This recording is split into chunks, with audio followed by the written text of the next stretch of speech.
저희가 회사 생활을 하든 아니면 교회에서 어떤 직급들이 있습니다. 가령 집사, 권사, 장로의 각각에 맞는 역할들이 있을 것입니다. 그래서 성경에서도 집사의 자격, 집사가 해야 되는 일, 그리고 장로의 자격, 장로가 하는 일 같은 권사의 역할, 격들을 말을 하고 있습니다.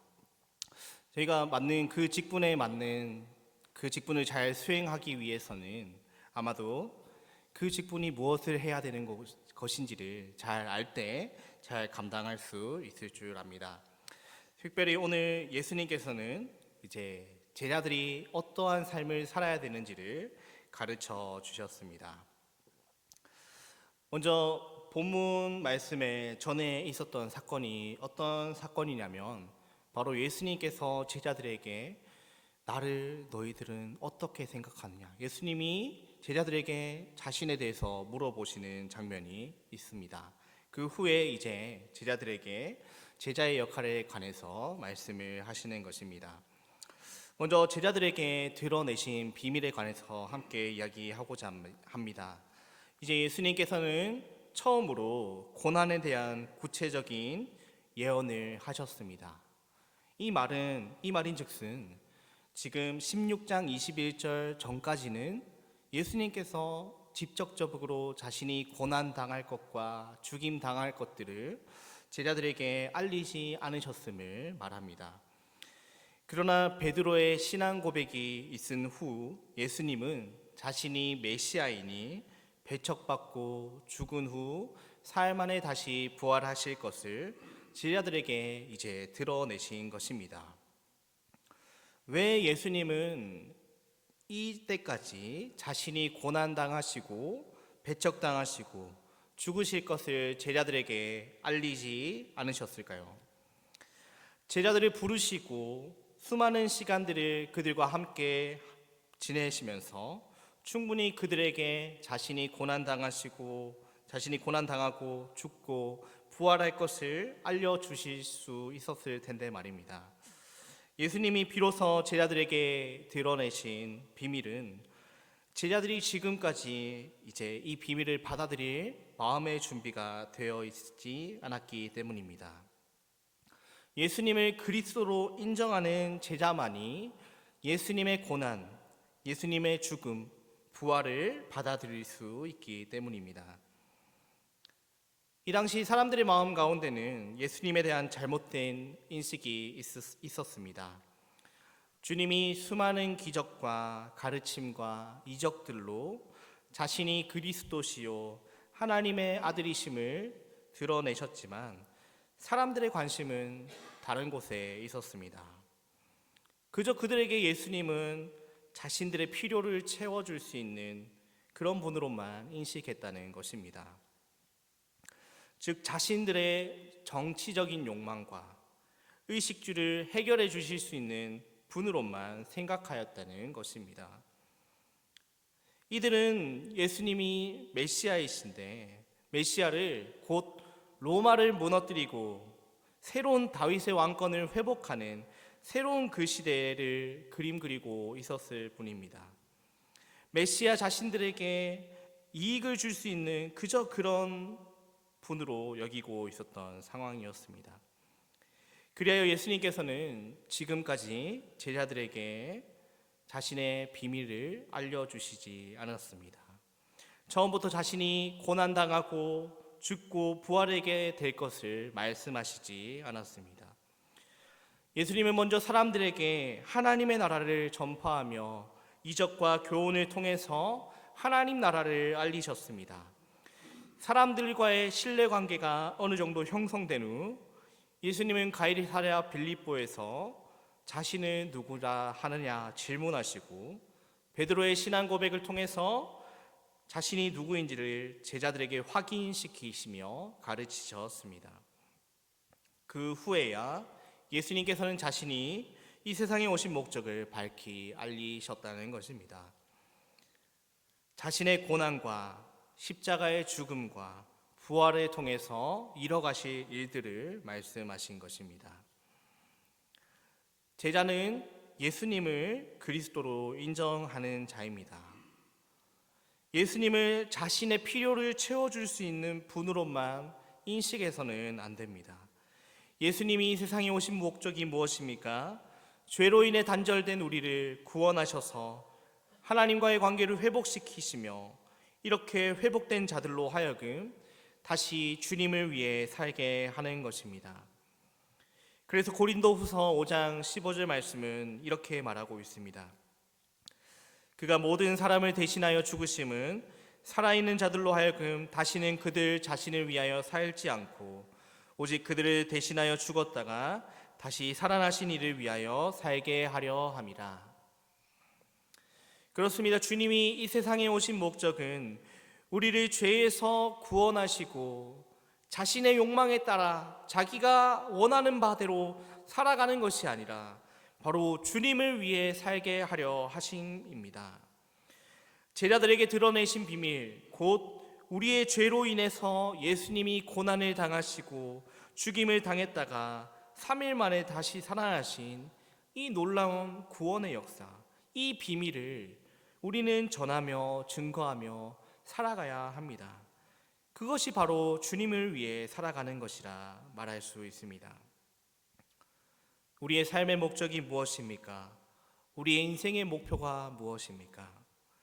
내가 나의 삶의 목적이 아니라, 내가 잘 되는 것이 나의 인생의 목표가 아니라, 내가 살아가는 이유가 오직 예수님이 되기를 주님의 이름으로 축복합니다. 예수님께서 제자들에게 드러내신 그 비밀, 예수님이 우리의 구원자 되심을 전하며 증거하며 살아가는 자들이 되기를 주님의 이름으로 축복합니다.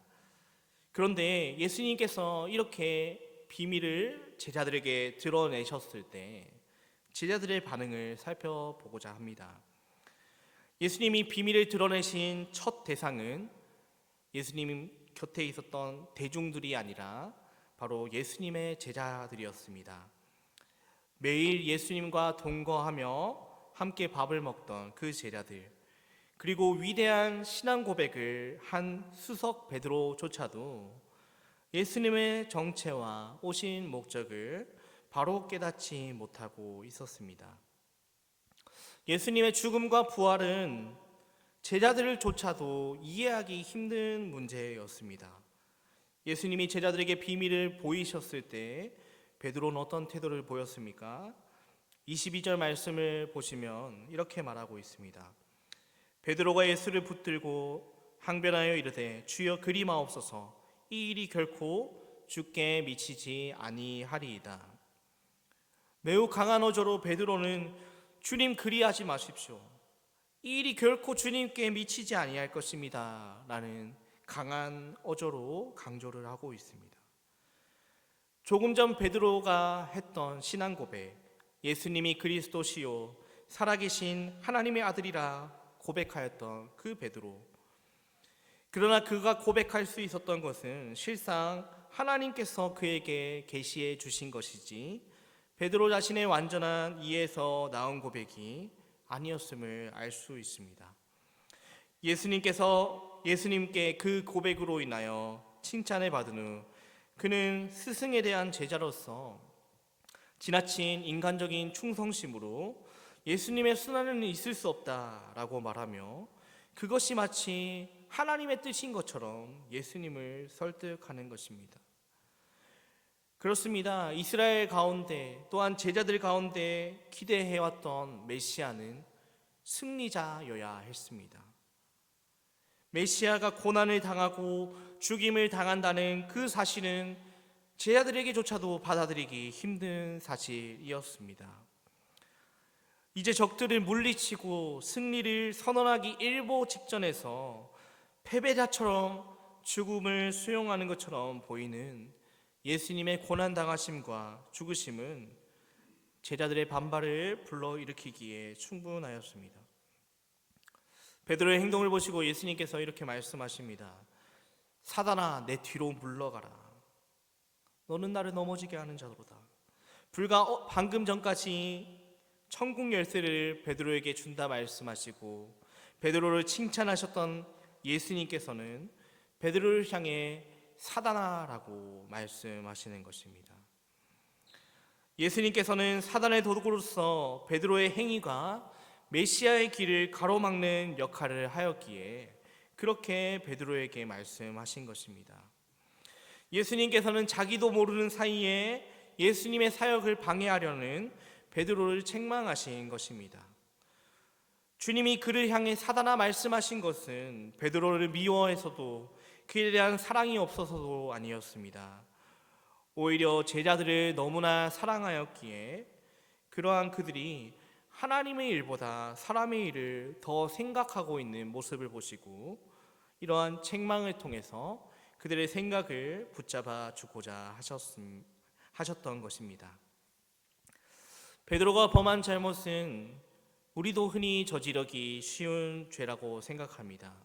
처음에 신앙생활을 하면서 교회에서 봉사할 때 오직 하나님만을 생각하고 하나님 우선주의로 살아가는 모습들을 할 수 있습니다.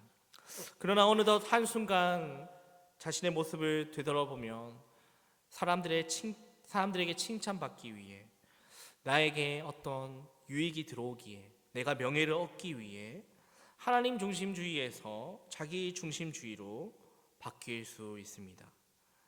하나님을 위해 봉사하는 것이 아니라 나를 위해 봉사하는 것입니다. 또한 살아가면서 우리는 하나님의 명령이나 하나님의 뜻과는 상관없이 하나님의 뜻이라는 미명하에 우리 자신의 생각과 주장으로 합리화하기 쉽습니다. 마귀는 교묘하게 우리를 속여 우리를 죄 가운데 빠뜨립니다.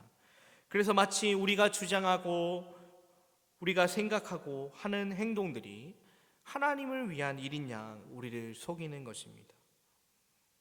우리가 우리 자신을 날마다 돌아보지 않는다면 우리는 이런 죄악에 쉽게 빠질 수 있습니다.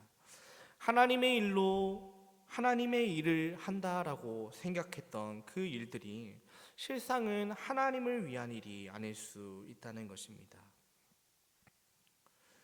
제자는 하나님의 일을 더 생각하는 자들입니다. 세상의 일, 세상의 것보다 하나님 나라에 더 큰 가치를 두고 살아가는 자들이 바로 제자라 말할 수 있습니다. 때로는 우리가 하나님의 일을 생각하면서 하나님의 일을 하면서 지금 당장은 납득이 가지 않는 일들이 있을 수 있습니다. 우리는 그런 일들을 종종 마주합니다. 도저히 이해 안 되는 일들이 우리에게 찾아오곤 합니다. 그럼에도 불구하고 우리의 생각으로 이해되지 않아도, 우리의 지성으로 이해되지 않아도, 우리의 마음이 내키지 않더라도 제자인 우리가 할 것은, 제자인 우리에게 하나님께서 요구하시는 것은 바로 순종입니다. 그렇게 우리는 인내하며 순종하며 하나님께서 이루어 가실 일들을 기대해야 하는 것이죠. 이어서 예수님께서 이렇게 말씀하십니다. 이에 예수께서 제자들에게 이르시되 누구든지 나를 따라오려거든 자기를 부인하고 자기 십자가를 지고 나를 따를 것이니라. 예수님이 말씀하신 제자의 길의 핵심은 천국 백성은 자기를 부인하고 자기 십자가를 지고 주님을 따라가는 것이라고 말씀하시는 것입니다. 또한 그렇게 하기 위해서는 자기 목숨을 걸고 따를 정도여야 하며, 그래서 주님을 위해 모든 자기의 주권을 이전할 때, 주님께 이전할 때 참된 목숨을 찾을 수 있게 된다라고 말씀하십니다. 하나님의 부르심으로 예수님을 영접한 제자된 우리는 더 이상 자신을 위해 살아가는 자들이 아닙니다. 우리는 하나님의 종으로서 하나님의 영광을 위해 살아가는 자들입니다. 우리의 주인은 더 이상 우리 자신이 아니라 하나님이십니다. 그렇기에 우리는 날마다 온전히 자신을 부인해야 됩니다. 자신의 욕망과 야망이 있을 수 있지만 자신의 인생의 목적이 자신의 꿈이 아니라 바로 하나님인 것을 기억해야 합니다. 우리의 인생의 목적은 하나님 나라의 번성입니다. 하나님 나라의 영광입니다. 하나님이 이루어 가실 그 하나님 나라, 그것을 위한 삶이 우리 인생의 최대의 목적이라 말할 수 있습니다. 그렇다면 어떻게 자기 자신을 부인할 수 있겠습니까? 내 삶의 주인이 내가 아님을 날마다 되새겨야 한다는 것입니다. 죄로 말미암아 죽었던 우리가 예수님이 십자가에서 돌아가심으로 그 십자가에서 우리의 자아도 죽었고 하나님의 은혜로 우리가 생명을 얻었다는 사실을 우리가 마음속으로 깊이 인식할 때 자신을 부인할 수 있는 것입니다. 내 삶의 주인이 내가 아니라 바로 하나님을 위한 삶이라는 것을, 우리의 생명은 하나님께서 은혜로 주신 것입니다. 우리의 어떤 잘남으로 인해서, 우리의 어떤 노력으로 인해서, 우리의 뛰어남으로 인해서, 우리의 평판으로 인해서 얻어진 것이 아닙니다. 우리의 생명은 오직 하나님의 은혜로 주어진 것입니다. 그렇기에 우리는 하나님을 위해 살아가야만 하는 것입니다. 제자된 우리는 너무나 쉽게 우리 자신이 내 삶의 주인이 될 때가 많은 것 같습니다. 하나님이 우리 삶의 주인이심을, 하나님이 우리에게 은혜로 생명을 주셨음을 기억해야 함에도 불구하고 우리는 매일매일 자신이 나의 삶의 주인이 되려고 합니다. 하나님의 뜻보다 나의 삶에 나의 계획이 좀 더 이루어졌으면 하는 바람들을 가지고 마치 하나님의 뜻인 양 자신의 주장을 합리화하며 살아갈 때가 많습니다. 그렇기에 우리는 날마다 자신을 부인하기 위해 하나님께서 우리에게 은혜로 생명을 주셨음을 기억해야 합니다. 또한 성령 하나님께 도움을 요청해야만 우리는 날마다 자기 자신을 부인할 수 있습니다. 하나님, 오늘 또 내 자아가 죽게 하시고 오직 내 안에 하나님만 살게 도와주시옵소서. 오늘 또 우리의 삶 가운데 나에게 은혜로 생명을 허락하신 그 하나님을 기억하면서 내가 아니라 하나님이 살게 도와주시옵소서. 이런 마음을 날마다 가져야 할 것입니다. 그렇다면 자기 십자가를 지는 것은 무엇입니까? 그것은 곧 예수님의 뜻을 따라 순종하는 것이라 말할 수 있습니다. 예수님이 명령하셨다면 편한 길이 아니라 고난의 길이라도, 이해되지 않는 길이라도, 도저히 나의 생각으로 납득이 되지 않는 길이라도 예수님의 뜻을 따라 순종하는 것입니다. 앞에서 이야기하였듯이 제자된 성도들에게는 자신의 생각이나 주장과 욕망이란 있을 수 없습니다. 우리는 자기를 부인하는 자들이며 우리의 욕심과 욕망을 십자가에 이미 못 박은 자들이기 때문입니다. 단지 예수님의 명령을 따라 순종함만이 있을 뿐입니다. 말씀을 맺겠습니다. 오늘은 제자들의 합당한 자세에 대해서 이야기하였습니다. 먼저 제자들은 예수님을 그리스도로 인정하는 자들입니다. 예수님이 보여주신 그 구원의 비밀을 증거하며 사는 자들이라 말할 수 있을 것입니다. 둘째로 제자들은 세상의 일이 아닌 하나님의 일을 도모하며 하나님의 말씀에 순종하는 자들입니다. 마지막으로 제자들은 자신을 부인하고 자기 십자가를 지는 삶을 살아내는 자들입니다. 은혜로 구원받은 우리가 지금 살아갈 수 있는 것은 하나님의 은혜로 가능한 것임을 다시 한번 우리의 마음 가운데 되새겼으면 좋겠습니다.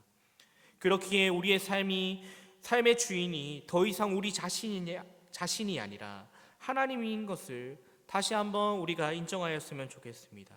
그렇기에 우리는 날마다 하나님의 말씀 가운데 늘 순종함으로 하나님이 말씀하셨다면 순종하는 삶을 살아내는 것이 바로 제자의 삶입니다.